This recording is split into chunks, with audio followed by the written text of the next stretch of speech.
At the past couple of meetings, two very interesting topics have been dealt with.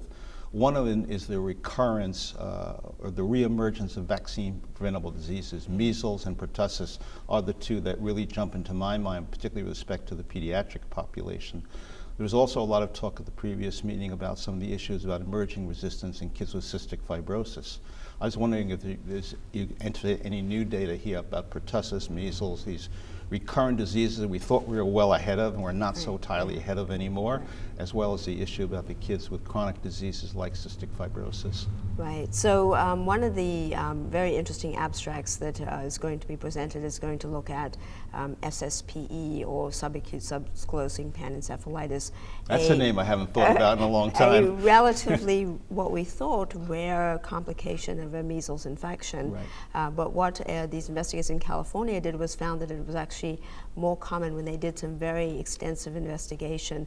One of the challenges is with this particular... This is after live attenuated. Well, this is actually after getting measles disease. Okay. So not necessarily, most of these children actually had not been immunized against measles, and so the challenge is that they acquired the infection before 12 months of age, which is when we would give a measles vaccine. Right.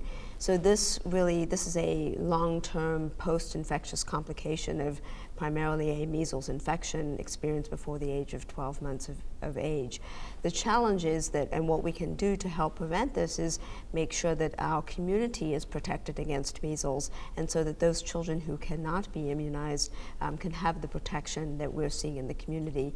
When rates of measles immunization drop below 95%, our community is not protected, and therefore our children are at risk for some of these very severe complications that can occur after a natural infection. Yeah, it's the return of vaccine-preventable diseases that as an internist we don't think about, because we always assume the pediatricians will take care of vaccine-preventable diseases. We've learned a lot about some of the frailties, let's say, of the durability of some of our existing vaccines. Right, right.